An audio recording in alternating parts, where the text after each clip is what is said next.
Part 6. Weak Points and Strong. Sun Tzu said, "Whoever is first in the field and awaits the coming of the enemy will be fresh for the fight. Whoever is second in the field and has to hasten to battle will arrive exhausted."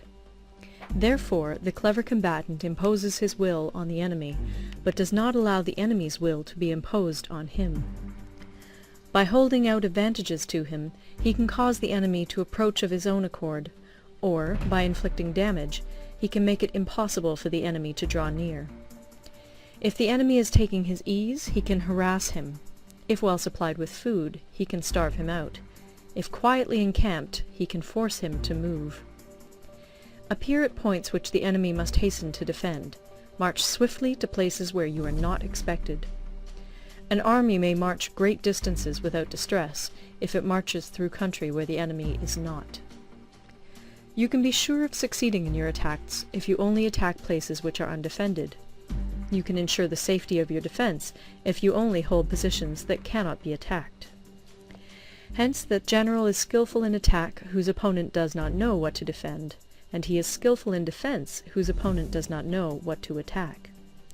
O divine art of subtlety and secrecy! Through you we learn to be invisible, through you inaudible, and hence we can hold the enemy's fate in our hands. You may advance and be absolutely irresistible if you make for the enemy's weak points. You may retire and be safe from pursuit if your movements are more rapid than those of the enemy. If we wish to fight, the enemy can be forced to an engagement even though he be sheltered behind a high rampart and a deep ditch.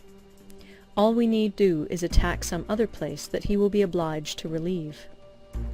If we do not wish to fight, we can prevent the enemy from engaging us even though the lines of our encampment be merely traced out on the ground. All we need do is throw something odd and unaccountable in his way. By discovering the enemy's dispositions and remaining invisible ourselves, we can keep our forces concentrated while the enemy's must be divided. We can form a single united body while the enemy must split up into fractions. Hence there will be a whole pitted against separate parts of a whole, which means that we shall be many to the enemy's few. And if we are able thus to attack an inferior force with a superior one, our opponents will be in dire straits. The spot where we intend to fight must not be made known, for then the enemy will have to prepare against a possible attack at several different points. And his forces being thus distributed in many directions, the numbers we shall have to face at any given point will be proportionately few. For should the enemy strengthen his van, he will weaken his rear. Should he strengthen his rear, he will weaken his van. Should he strengthen his left, he will weaken his right. Should he strengthen his right, he will weaken his left. If he sends reinforcements everywhere, he will everywhere be weak. Numerical weakness comes from having to prepare against possible attacks. Numerical strength from compelling our adversary to make these preparations against us. Knowing the place and the time of the coming battle, we may concentrate from the greatest distances in order to fight. But if neither time nor place be known, then the left wing will be impotent to succour the right equally impotent to succour the left, the van unable to relieve the rear, or the rear to support the van. How much more so if the furthest proportions of the army are anything under 100 li apart, and even the nearest are separated by several li. Though according to my estimate the soldiers of Yue exceed our own in number, that shall advantage them nothing in the matter of victory. I say then that victory can be achieved.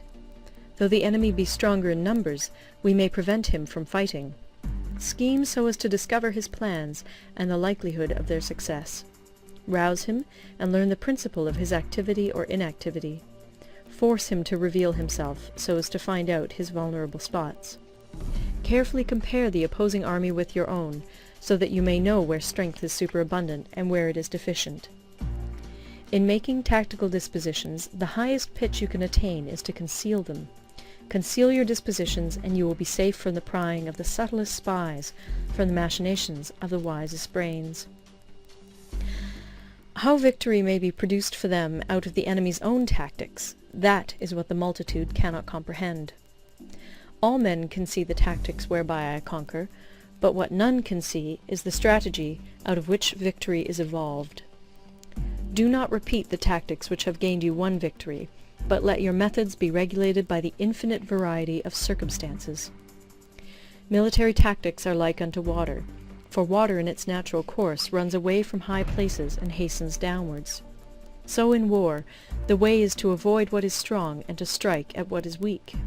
Water shapes its course according to the nature of the ground over which it flows.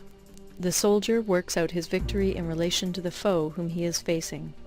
Therefore, just as water retains no constant shape, in warfare there are no constant conditions.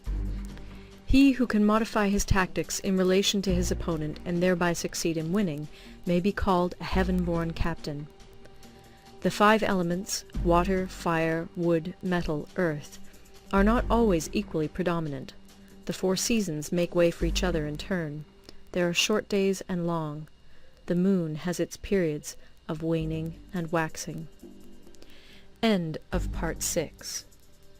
Recorded in Toronto, Ontario by Moira Fogarty, October 2006.